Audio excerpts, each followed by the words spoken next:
Jadi jangan dilihat Gibrannya pelongok-pelongok seperti Pak Jokowi, jangan. Tapi timnya ini canggih semua, Mas. Saran saya Presiden Prabowo dan tim harus berbenah ya untuk membaca ini bahwa ini serius gitu. Bahwa Gibran tuh nggak main-main. Ada beberapa relawan yang sudah menamakan dirinya dengan hanya Gibran saja. Jadi bukan lagi Jokowi, bukan lagi Pak Prabowo Gibran gitu. Ini kan merupakan sebuah sinyal politik nih bahwa Wapres Gibran sudah punya ancang-ancang nih. Sudah gerak sendiri dalam tanda kutip. Sudah bergerak untuk persiapan 2029. Jadi memang menarik simpati ya dari posisi ini ya. Persis. Ya. Itu sebenarnya kalau dalam sistem politik itu namanya outputnya adalah elektoral, tapi inputnya adalah simpati. Oke.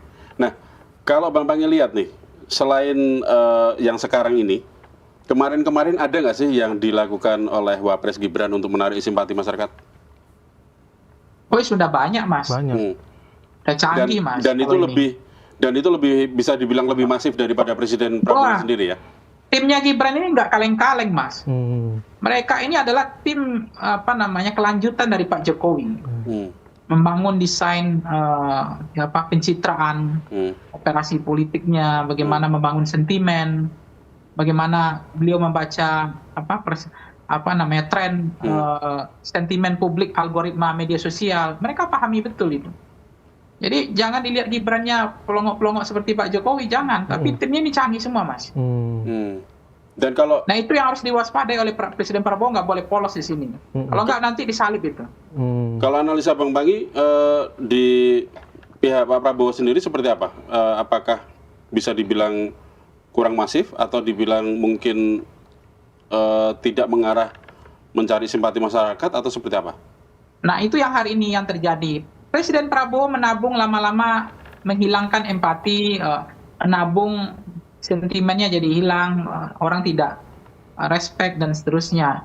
Di satu sisi yang Gibran selalu membangun sentimen positif, orang respect, seolah-olah terkesan dia zolimi, orang betul-betul dirugikan dan seterusnya. Jadi saran saya Presiden Prabowo dan tim harus berbenah ya untuk membaca ini bahwa ini serius gitu. Bahwa Gibran tuh nggak main-main.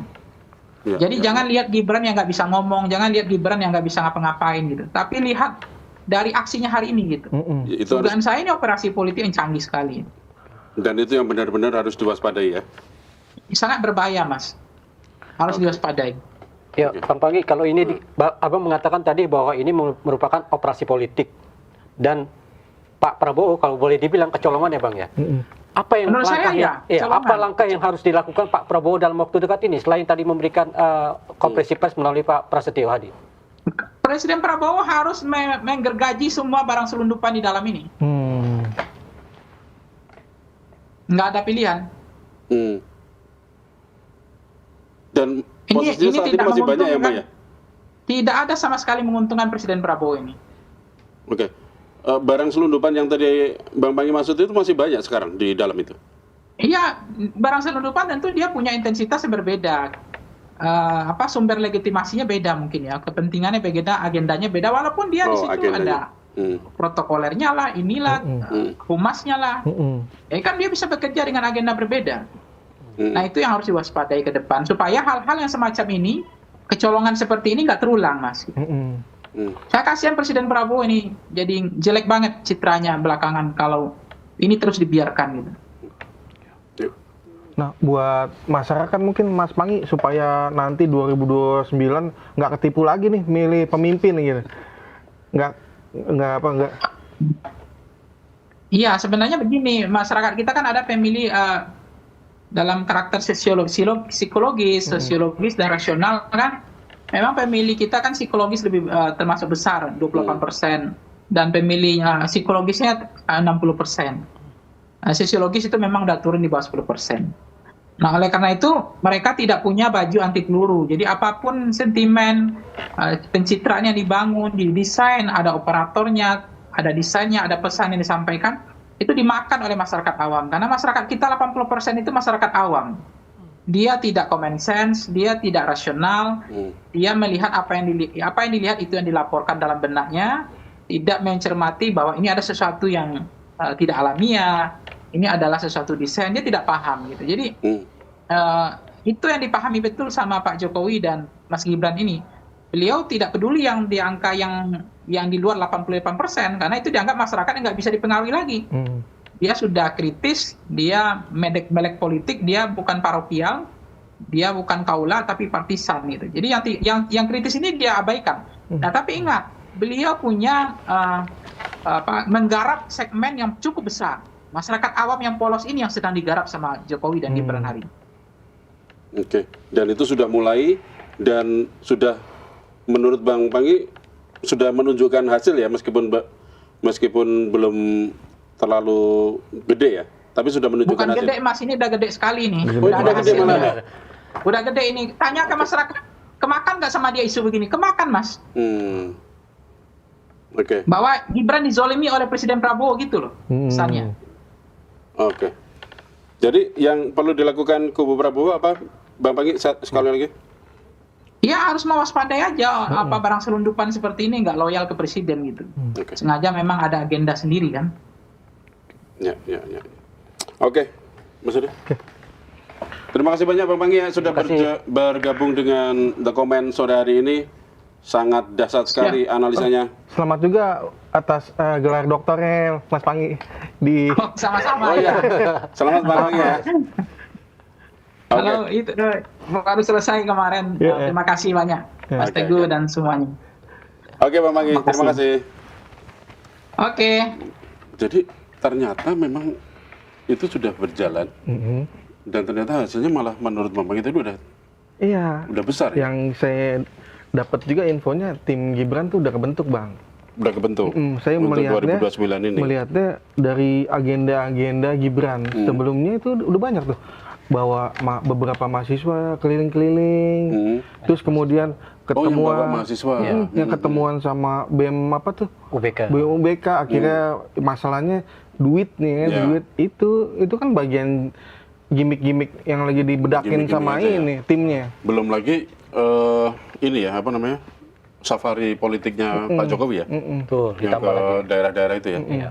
Dan tentunya juga selain gerakan itu juga benar ya, artinya ada beberapa relawan yang sudah menamakan dirinya dengan hanya Gibran saja. Jadi bukan lagi bukan lagi Prabowo Gibran gitu. Ini kan merupakan sebuah sinyal politik nih bahwa Wapres Gibran sudah punya ancang-ancang nih, sudah gerak sendiri dalam tanda kutip, sudah bergerak untuk persiapan 2029. Apakah pergerakannya ini akan goal untuk menjadi RI1 atau tetap menjadi RI2? Nah, ini kan tentu juga akan menjadi hitung-hitungan sendiri nih dari kubu Pak Prabowo ya. Kalau misalnya pergerakannya lebih bagus lagi dari kubu Gibran, tentu dari kubu Pak Prabowo ini juga nih keper juga ya istilahnya gitu kan. Akhirnya maulah ya udah 2 periode oke, gimana? Setuju gitu. Tapi kalau dilihat dari kinerja saat ini Mas, dari apa namanya? Tapi yang kita tahu juga kalau Pak Jokowi kan biasanya kan dikenalnya sen kiri belok kanan. Kalau misalkan dia bilang ayo kita dukung Prabowo Gibran 2 periode, bisa jadi emang lagi disiapin Gibrannya untuk RI1. Nah, kalau dilihat dari yang sekarang ini posisinya, dari kinerja yang kemarin belum lama ada panen raya, belum lama ada peresmian bendungan, kayak gitu-gitu kan. Kayaknya kalau orang awam melihatnya memang kabinet ini baik-baik aja, kompak-kompak aja gitu ya. Seperti yang disampaikan tadi, salah satunya adalah di konferensi sore tadi, Mensesnek kan juga mengatakan bahwa kabinet ini sedang kompak-kompaknya nih. Kita lihat dulu ya, ada statement tadi di video kedua dari Mensesnek Prasetyo. Tidak ada, sama sekali tidak ada. Kami pada posisi kita sekarang sedang kompak-kompaknya, sedang semua berusaha keras mencapai apa yang menjadi garis dari Bapak Presiden, menjadi garis dari program kerja dan prioritas nasional semata-mata semua untuk kepentingan masyarakat, kepentingan bangsa dan negara. Dan tentu kita menyadari masih banyak juga permasalahan-permasalahan yang dihadapi oleh masyarakat dan dihadapi oleh bangsa kita. Jadi tidak ada. Tuh kan, kompak-kompaknya, percaya nggak? Nah, pertanyaan itu. Percaya nggak kompak? Kalau dilihat kayaknya nggak usah ditanya ya, Bang.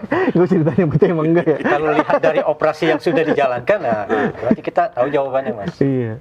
Oke, jadi sebenarnya ada pergerakan di dalam yang tidak terlihat atau seperti Seperti itu. Iya. Nah, berarti mesin kampanye ini sebenarnya udah mulai dipanasin dari sekarang dong ya? Iya. Iya, Mas, tahun 2027 pun mungkin juga akan sudah menjadi 2029 masih 3 tahun lagi loh. Iya. Masih lama.